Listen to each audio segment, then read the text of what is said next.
Jesse, yeah. This is Lieutenant Colonel Chris Bowles. He runs the ROTC program on campus here, and he's going to be our speaker actually in a couple weeks. So. Great, welcome. Deb. I have Calvin Brink with me. He is with the South Dakota Geological Survey. Great, welcome. Yes. And I brought my wife with me today.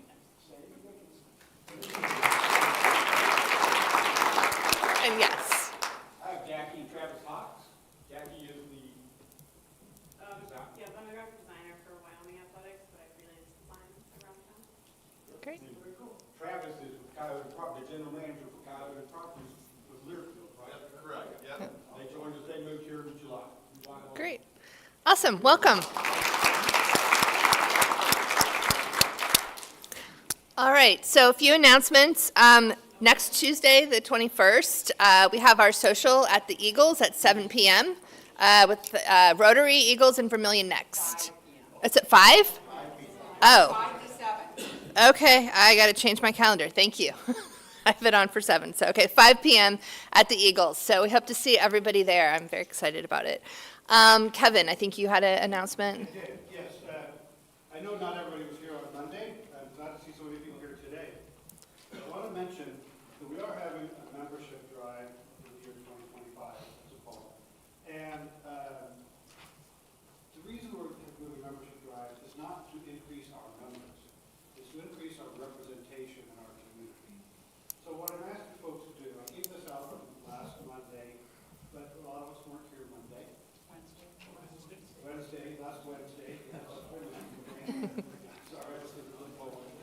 Last Wednesday, a lot of us weren't here last Wednesday. But take a look at this. I want you to consider who Rotary might benefit from having joined us. And you don't need to have a speech in mind. Just give us the names and we're going to work out a little welcoming committee and, I don't know, a hard sell. No, we're going to try to explain to people the benefits of Rotary to them and see if we can increase our representation. So look around, see who's missing, and consider who among your acquaintances you might like to see learn about what's happening in the Middle East or learn about the ROTC program at USC or whatever speakers are. Anyway, I put this out last Wednesday and I got back 7 or 8 responses and I'd like to get back 30 or 40. So I'd like everybody to think about folks. Everybody knows somebody. We got somebody that said the manager of Walmart. Great, good. So if you have a name or even a title of somebody who might be interested in joining us, just tell us. We don't have to reach out to them and ask them for money or to come to the meeting. Just give us a name and we'll work out an approach. Okay, thank you very much. Thanks. Now we'll all take these today. Great. Yes. On your tables are brochures that we have for our annual Shakespeare Festival that Rotary established, I believe, 13 years ago. So we've got a $58,000 budget, so we need to get donations to make that. So anything you can do to help, please do. Please do. Great. Kelsey. Just a quick announcement. We are partnering at the CCC with the Civic Council to do some winter warmth drive stuff. There's a fall winter warmth drive that really focuses on getting things like coats and boots and things like that for kids. There seems to be a lot of need for adults right now. And so the Civic Council is taking gently used coats and other winter accessories. Then people can get a voucher at the CCC that entitles them to a coat and 3 accessories. And so if you are maybe looking at this time, I know like whenever I'm trying to find a pair of gloves, I'm like, why do I have so many scarves and gloves and things like this? This is a good time to maybe go through those things, or maybe you realize it's time for a coat upgrade, you can donate yours. The program will work better if we've got a good stock at the Civ. So if you could spread the word, really appreciate it. Thank you. Thanks. Anybody else announcements? How about good news? Anybody have good news to share? Mark. I just recently returned from visiting my daughter and her family, 4 grandkids in Dubai. So the transition from 80-degree high to 0 was a little bit traumatic.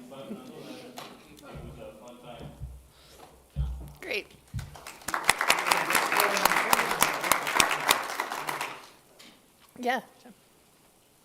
So the BCDC today will be celebrating at 3:30, and you're all invited. Our little social hour, 4 o'clock business meeting, about 4:30, we will announce how much we surpassed the goal for the GROW campaign. So there are some individuals in here, we're on the committee with red shirts, some don't. But we thank you. One, Rotary was an investor, many of you individually. So come by, free food, free cupcakes, glass of champagne. Usually, you know, you can have the whole dinner, don't have to eat. So that's the, it's at the W. Does anybody know where the W is? Very top shelf, across from Leo's. Glennis has put it all together for us, so we hope those that can get off or and meet some more folks. But thank you, Vermillion community, for your investment, and you'll see us do great things. Awesome. Tim Shorn. Winter soccer season is underway, and my son, and I don't know if any of you know Ian and Joe, both of them are juniors, and they play over with Yankton United, and they've started the year off 7-1. And so they are doing well, and it's exciting. If you ever want to see fast-moving soccer, go to one of the indoor matches, and be ready to duck, because the ball is smaller, but about 5 pounds heavier. So it's a great time, and he's doing great, and the team is doing great. And I do have to, as much as it pains me, compliment the Yankton folks, because they have been so welcoming to the Vermillion kids who have gone over there. The parents are great, the coaches are great. And my son, I gave him the choice of whether he wanted to try to start a team here or go to Yankton. He said, I want to go play with the guys at Yankton. So that was good. So 7-1, onward. So. Awesome.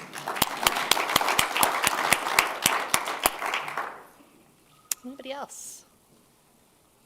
All right. Our sergeant at arms today is Mike Card.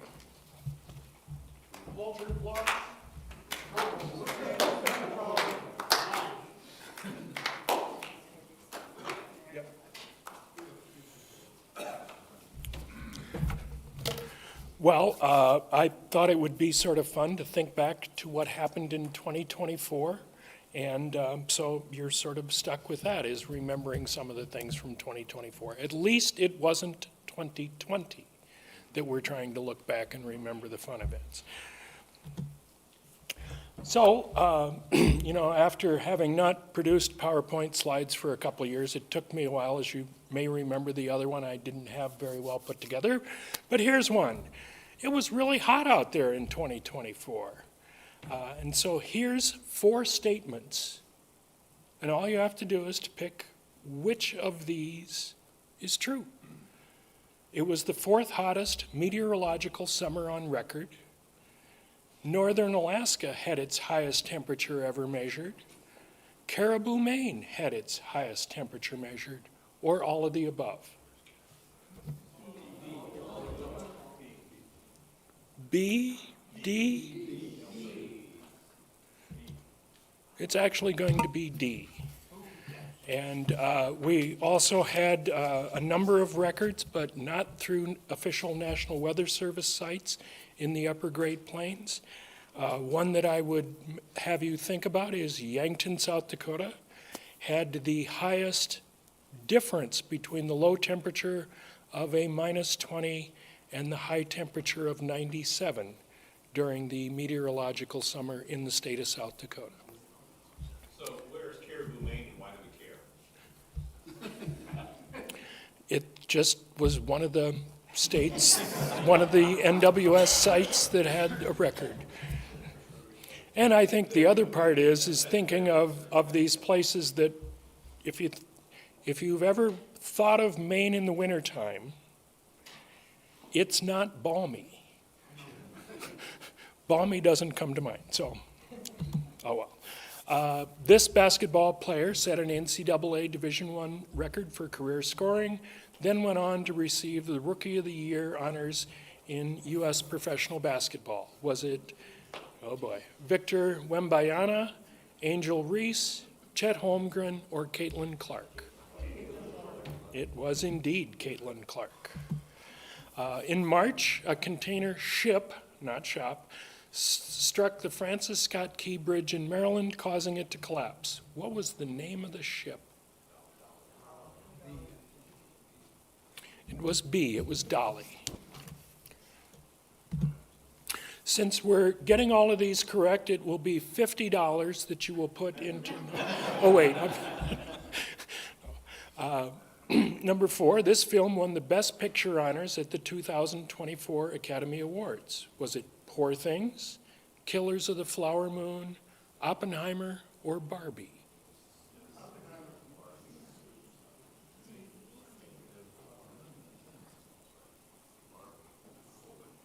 Was it Barbie? Was it Oppenheimer?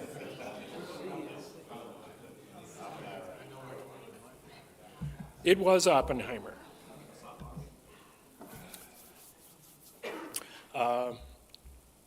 Not necessarily last year, but the record high and low temperature for South Dakota were set in the same year.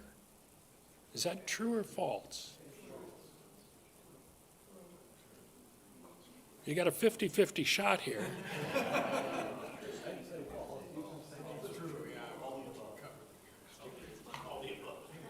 Well, it turns out it was true. And the record low was a minus 58 in McIntosh on, I believe it was February 22nd. And the record high was 120 degrees in Gan Valley on July 5th of 1936. To put that into context, the difference is 180 degrees, or 179 degrees, which if you think of the difference between freezing and boiling, 212 minus 32 is 180 degrees. I don't remember either. That's good. Taylor Swift's massive tour sold out venues all over the world in 2024. She also released a new album in April. What was the name of the album? See, we can see who has young people in their household here, can't we? It was indeed the Tortured Poets Club department. Little more business news. This seafood restaurant chain filed for bankruptcy protection in May and closed dozens of locations, citing a variety of different financial issues. I think we got Red Lobster. The Dow Jones Industrial Average closed above this number for the first time in 2024. 20,000, 25, 30, or 40? It did climb above 40,000. This discount airline announced in November that it was filing for bankruptcy, citing increased competition from other airlines and a struggle to recover from losses during the COVID-19 pandemic. It was indeed Spirit. And so we have the end of Assad. As the announcement here is our speaker for today is Professor Tim Shorn, who will be speaking of apparently the end of Assad, Syria, the Middle East, the world, and Yankton soccer. So please welcome Professor Shorn.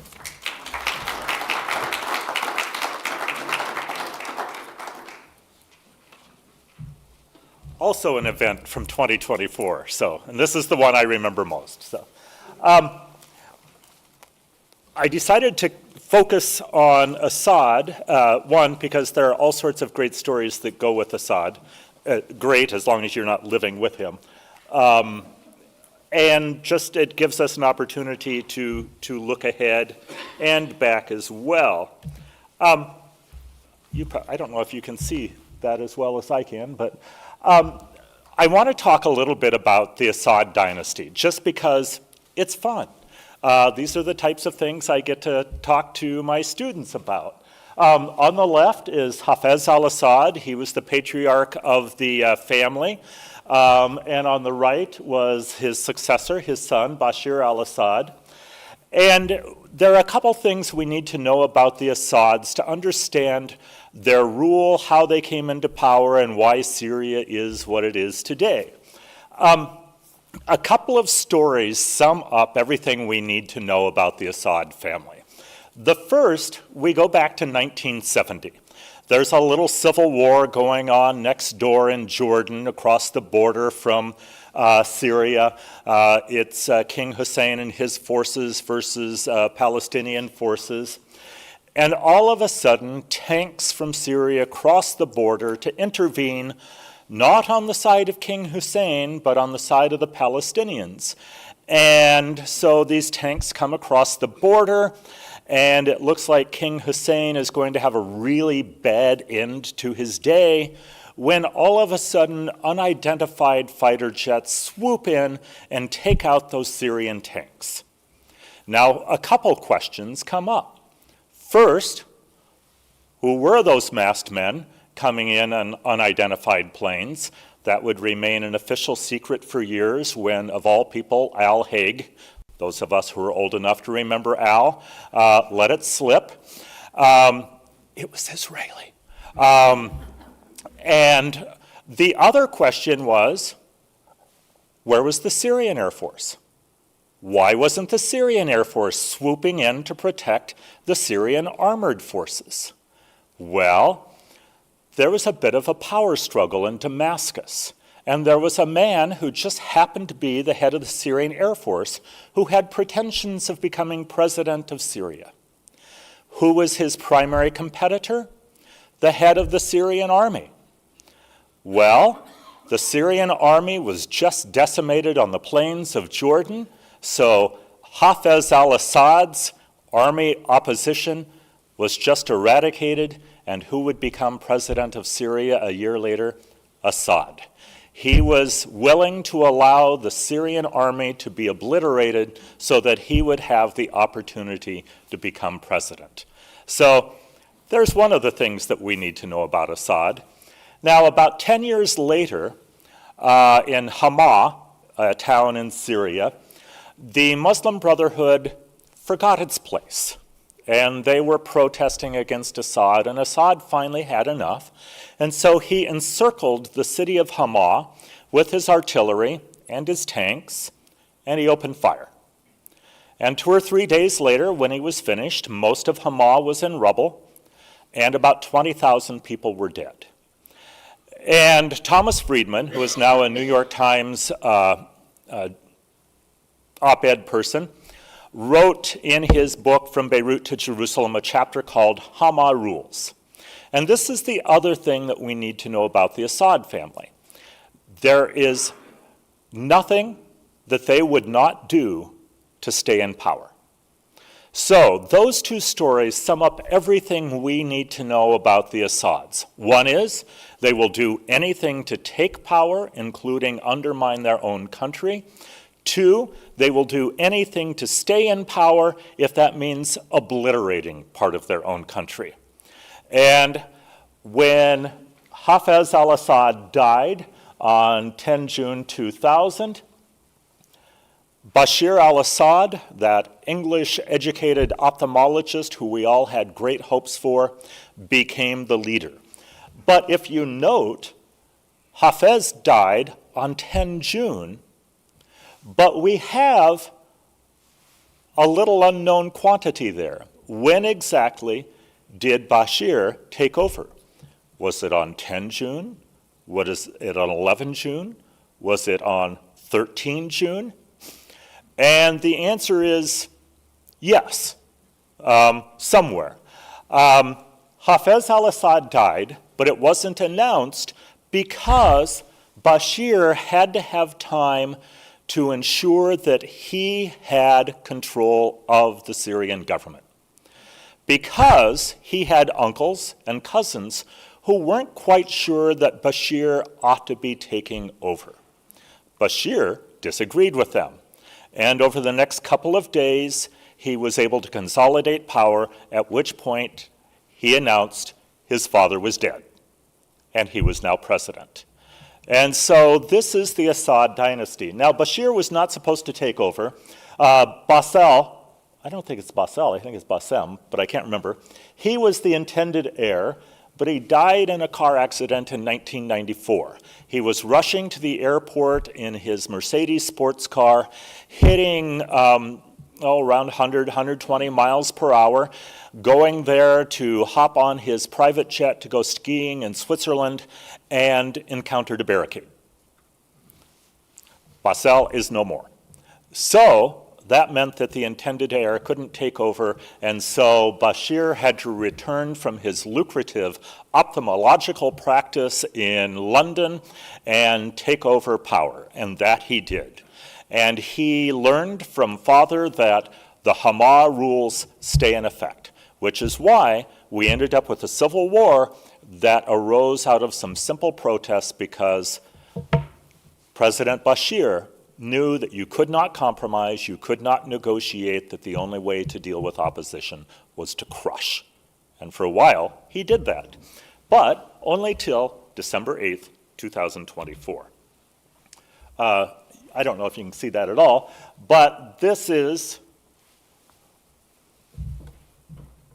now on my copy, if you want to run up here and take a look, the colors are much more pronounced, and those are the different regions of Syria.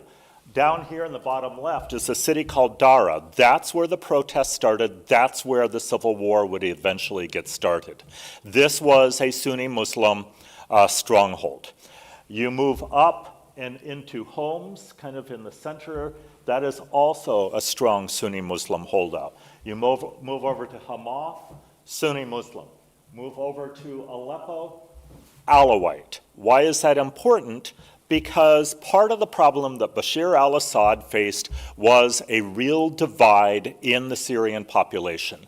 That divide was primarily religious. When we look at the divide in the Syrian population, you have a Sunni Muslim population of somewhere between 72 to 78%. Syria quit asking religious identity after their 1960 census. And so this is primarily kind of projection. You see an Alawite population of 10% around there, Christian 10 to 13. Why does this matter? Bashir al-Assad was Alawite. His family was Alawite. They represent a religious minority in Syria.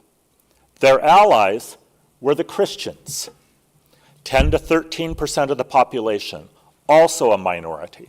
Now, when you think of these Christians, don't think so much of like Knights of Columbus, think more of like Tony Soprano. This is more what they were like when you looked at how they interacted.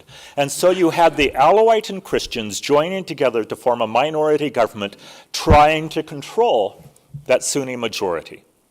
And that is why both Hafez and Bashir engaged in what Friedman called the Hama rules. Because if they showed any signs of weakness, if they showed any willingness to negotiate, they were concerned that that overwhelming majority would overthrow this minority government and they would be on the outs. So this religious divide was very important, and Hafez and Bashir al-Assad had to be very careful about how they navigated that. Eventually, we know, they didn't navigate it well, because Bashir is now in Moscow. So we look at that. The pre-war population in 2011 in Syria was around 22 million people. I don't want to say fairly early on in the war, but within 5 years, you had created around 7 million refugees. That means 7 million Syrians out of that pre-war population of 22 million fled across international borders. That means that the population of Syria dropped by about 30% to 15 million. Additionally, out of those 15 million, another 9 million were internally displaced. That's what Syria looked like at the height of the civil war. That's what the Assads were attempting to deal with during the civil war, was a whole lot of displacement. Now, most of those refugees are still outside of the country, although they're starting to trickle back. Most of them, somewhere between 4 and 5 million, ended up in Turkey. Somewhere between 1 million and 1.5 million ended up in Lebanon. That's a significant number considering the population of Lebanon was 4 million people to begin. So their population grew by over 25%. So these counts are difficult. One, because the Assad government wasn't cooperative. Two, because there's a lot of movement of people. But for the most part, when we look at deaths in Syria, we're eventually able to reach a fairly, not precise, but pretty provable, because the people who were involved in making the count didn't count until they were able to put a name to the body, if you will. And so we look at the demographics of Syria, we look at the nature of the regime, and we start to understand why there was a civil war, because Assad and his cronies did a very good job of oppressing the majority of the population when finally they said, enough. Casualties in the war, and this is kind of important because it's going to determine, or it's going to be one of the determining factors of what the future of Syria looks like. Are those who lost loved ones in the war willing to move on? Are they going to want some accountability, or in fact is there going to be retribution? When we look at the number of people killed, there were 164,000 civilians killed in the war. That included 25,000 children. Additionally, there were another 55,000 people who died in prison. As the war went on, the Syrian government's policy was essentially no one leaves prison alive. And so they were having daily executions, oftentimes in the hundreds, because the people who were in the prison were primarily Sunni Muslim men. Who represented the greatest threat to the Alawite Christian government? Sunni Muslim men. And so they were executed with great regularity. And when the news was occurring of the fall of Assad, you probably saw in the news about Sendeya prison. This was one of the most notorious prisons and has been for probably 30 to 40 years. And that was where a significant number of these executions were occurring. Oddly enough, in most of the wars we've been watching of late, civilians have been the majority of people killed. This shows how brutal the fighting was in this war, in that the government forces lost somewhere between 170 and 185,000 fighters. These are deaths. And this included 11,000 non-Syrians, Russians, Lebanese Hezbollah, Iranians, and others who came in to assist. You had in the non-government forces 171,000 to 213,000. We're looking at over 500,000 casualties in Syria out of a pre-war population of 22 million. And so this was a brutal, brutal civil war. It also saw a whole lot of war crimes and crimes against humanity. Most of us remember the discussions about chemical weapons and the red line that wasn't a red line. We saw the use of chemical weapons primarily against civilians, anything from sarin gas to chlorine. And primarily they were used by the Syrian government forces against Syrian civilians. Targeting of civilians, this was very strategic. Assad wanted to remove a significant number of the Sunni Muslims to change the demographic breakdown in Syria so that he and his population, his allies, would not be such a minority in the future. Torture. Leave it at that. The torture was grotesque and refined in some odd ways. Extrajudicial executions, and the targeting of hospitals, schools, and housing. As the Americans began to withdraw, we were interested in ensuring that hospitals were not destroyed. And so when we knew the Russians were going to be somewhere in the area, we would give them the coordinates of the hospitals and say, watch out, these are hospitals, you don't want to hit them, they are full of injured Syrians. A day or two later, the hospital would be destroyed. After that happened a couple of times, it occurred to us that the Russians were in fact destroying the civilian infrastructure in order to atomize the population politically and to drive them out.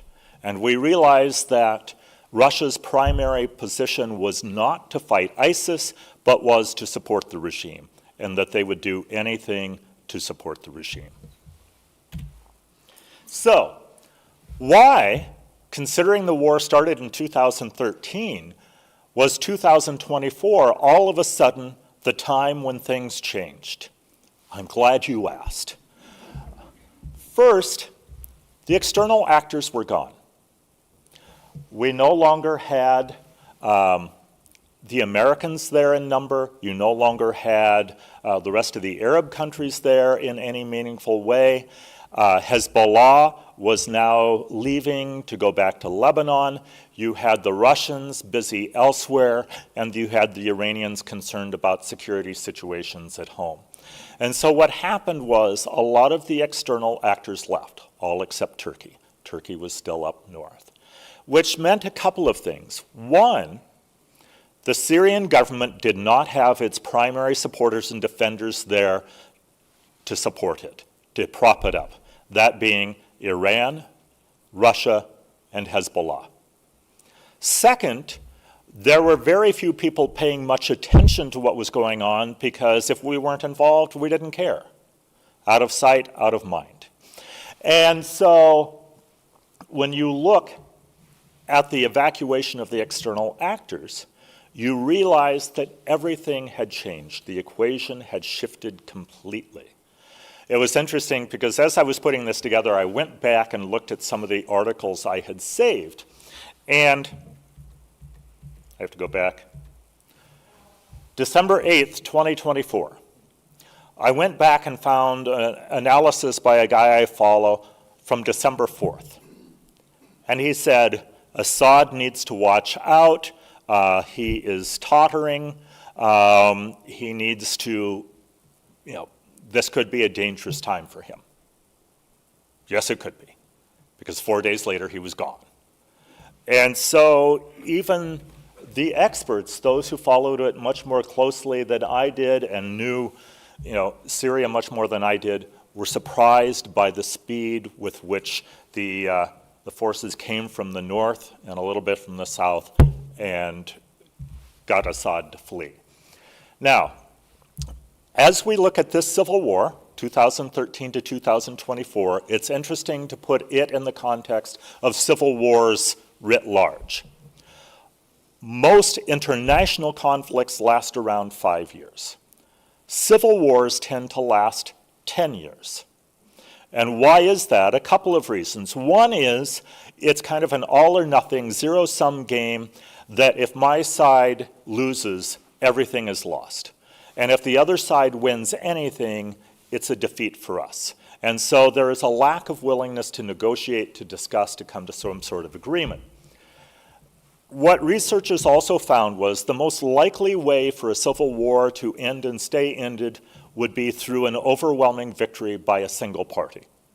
Think of the American Civil War. Now, ours was shorter than that 10-year period, but it was an overwhelming victory by one side. What happened in the case of Syria? A 10 to 11-year civil war, that was an overwhelming victory for one side. Third, outside interference, or if we want to put it nicely, external involvement, will rarely encourage the end of a civil war because it becomes a proxy battle where the external actors really don't have that much skin in the fight, aren't losing much on their own, so they're willing to continue this civil war till the cows come home. And in this case then, it took the external actors leaving for the internal actors to make a final push and to end the civil war. And so this is what we can learn from the Syrian civil war, is that once the external actors left, the internal dynamics meant that the government could no longer hold up and it was going to be on its way out. So, winners and losers. The winners include the Islamists, those who are very much rooted in a political form of Islam. Now, one of the things that we need to remember is that Islamism is incredibly diverse. The Islamists who are in power are not necessarily fans of ISIS. And ISIS is not necessarily fans of the Islamists who are now in power. So we'll have to watch and see how that plays out. But the Islamists clearly won because that is the faction that is the leading faction. Another winner, Israel. Assad is gone. Iran is out of there. Hezbollah has gone home. They don't have that security threat on their northern front. The Kurds. Well, the Kurds are much better off in Syria, but the better off the Kurds get in places like Syria or Iraq, the more nervous Turkey gets, because the largest Kurdish population in the world is focused in Turkey. So right now, Kurds are kind of winners, but, if they put their heads up a little far, Turkey's going to become unhappy, so they could become losers. Turkey, apparently a winner. So the question becomes, can they become a loser? And the answer is yes, if they overplay their hand. But if they do it subtly and try to influence the creation of a Syrian government, they can actually have a friendly Syria to their south. Losers, Assad, he is now in Moscow. I do have to say, this is what I teach my students. If you're a dictator and have to go into exile, Paris should always be the first choice. Riyadh should always be the last choice. Somewhere in between, like Moscow, okay. And that's where Assad is because nobody else is going to take him. Another loser is Russia. During the course of the Civil War, Russia was so excited because they were able to expand their Mediterranean naval base and their army base and their air force base, and they were able to go into project power greater, and then doggone it, they get bogged down in Ukraine and they don't have the forces to protect their bases or to populate the bases, and it's not clear what the new government in Syria is going to allow Russia to do. There are negotiations, but it's not a foregone conclusion. A third loser, Iran. Iran was hoping to have their kind of Shiite crescent beginning in Lebanon through Syria, Alawites, kind of Shiites depending on the day, down through Iran and Iraq, across over to Yemen. That is finished, and they have lost one of their primary supporters. And Hezbollah, once they lost Assad and an Alawite-controlled government, they lost the primary supply route from Iran for Hezbollah. So they're in a wee bit of trouble too. Surprised, confused, and overconfident. Surprised? Me. I did not expect this to happen as quickly as it did. And so if the students wondered why it took me so long to get stuff graded, it's because I had to stop and pay attention to the news. But I promised them they'll have their grades by Easter. So confused, the United States. The United States essentially has very little idea how to play this because we don't like Islamists, but we didn't like Assad either. And we like the fact that Russia and Iran are gone, but we're not sure what Turkey is up to. And, overconfident, Israel. Israel has moved further into the Golan Heights. Golan Heights is very strategically important because it's a high point that looks down into Israel or looks down into Syria, depending on who's looking. And right now, Israel's doing all the looking. The picture to the left with the very handsome, somewhat younger man talking to the, I can't tell if that's the Norwegian or the Danish officer. This is in the Golan Heights. And one got a sense of why exactly it was so important when you were up there, because in fact, you could, on a clear day, you could see forever. And that meant into Syria, Lebanon, Israel, and probably even into Jordan.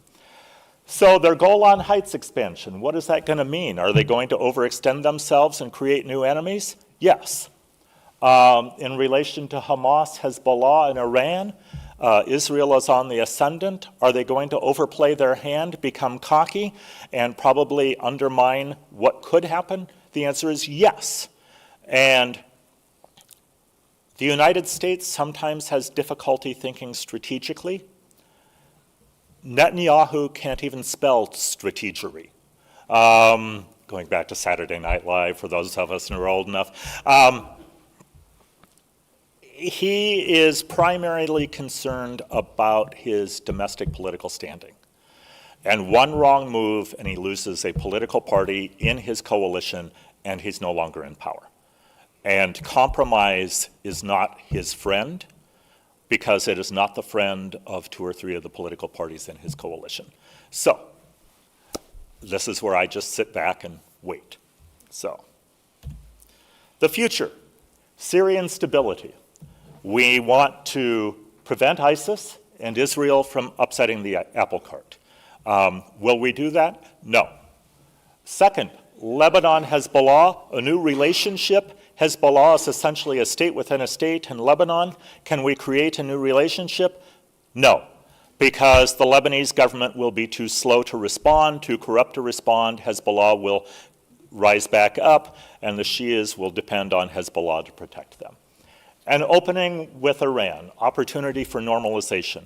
Will anyone seize that? No. Will Netanyahu create peace?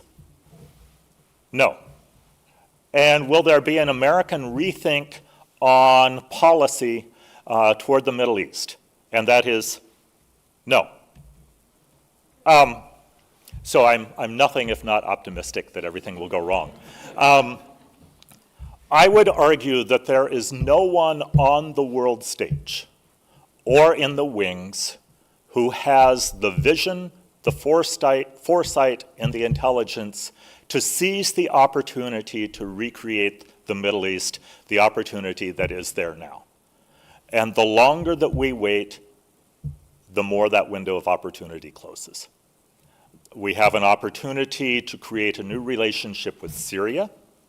We have an opportunity to recreate a new relationship or create a new relationship with Iran.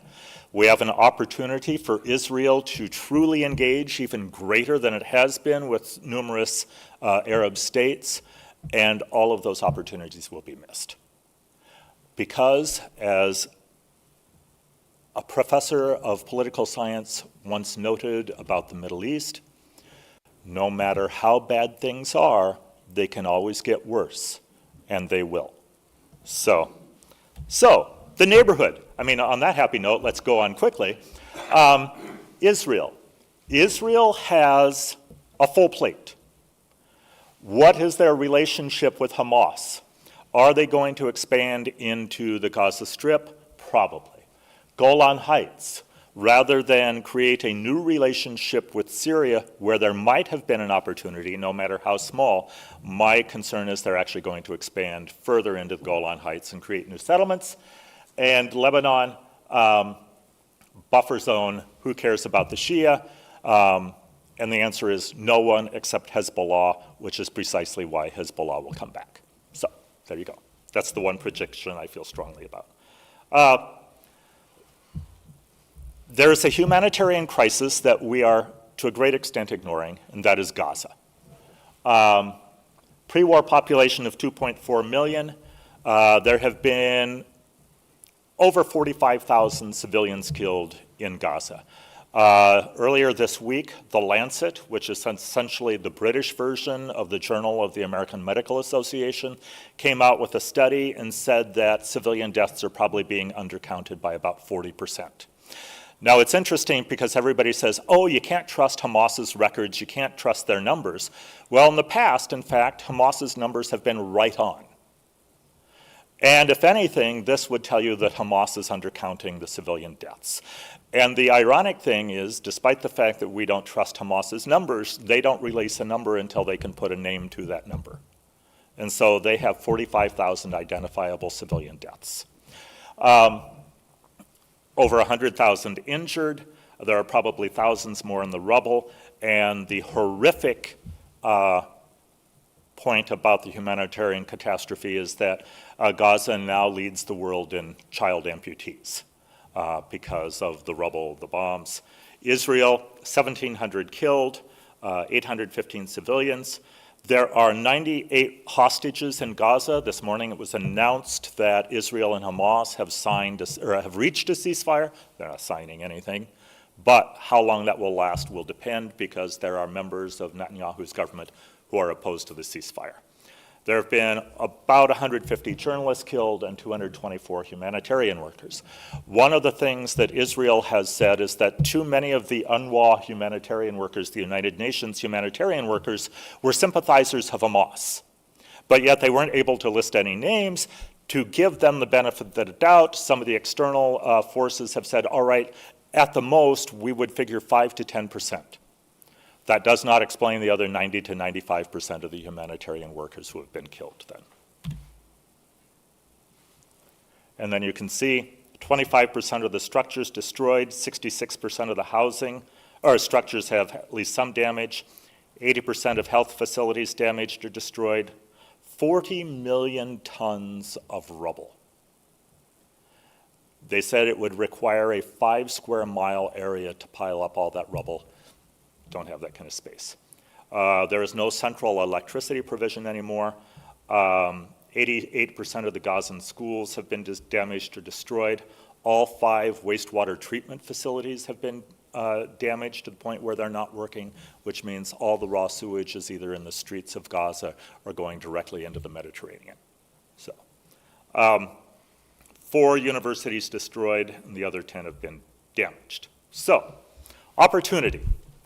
This is the greatest potential reordering of the Middle East since the 1950s. This is what kept me awake last night, because I'm a nerd.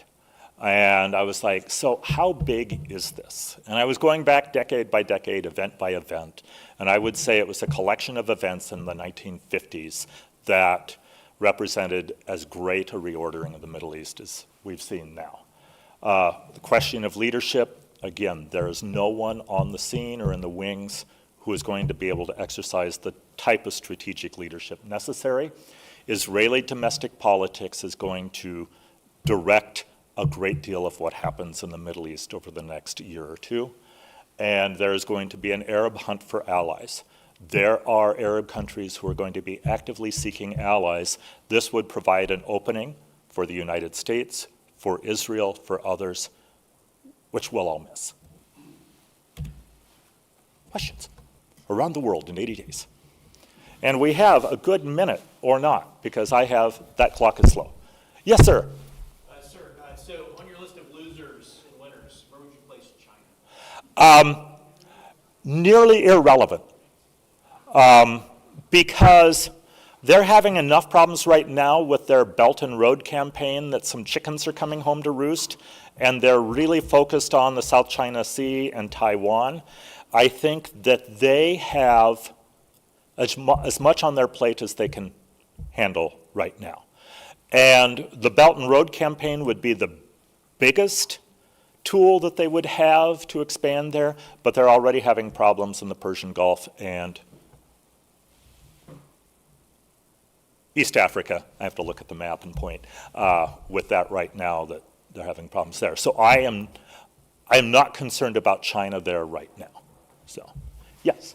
How does this alter the big 3 of America, China, and Russia? Russia can't do anything in Ukraine. Russia's a loser here. What's Russia's problem? Russia has just lost a heck of an opportunity. Because of their invasion of Ukraine, they have not been able to focus on the Middle East, which means they're losing the strong hand that they had at the high point of the Syrian civil war, and it's going to be very difficult to return now, unless the Syrian government says, welcome back. And the United States, I think, is just hovering, but with no real idea of what to do. And China just has too much else on its plate right now. I mean, China is very much able to juggle and chew gum and walk at the same time, but eventually there are too many balls in the air and too many steps. So, yes, sir. One over there. Does Assad have any particular value to Russia, or is he going to fall out of the window? He's going. I mean, honestly, he should have fallen out a window already. I mean, not that I wish ill on anyone, but he is of no benefit to Russia. And luckily he spirited away billions of dollars so he can live like a king for the rest of his life. But life's going to get boring. So, drug trade. So, The Russia-Ukraine war may be coming to a conclusion. What is your opinion on that? no. Nope. It'll continue. Whoops. Oh, I'll take a question as I walk back. Greg? Tim, we've all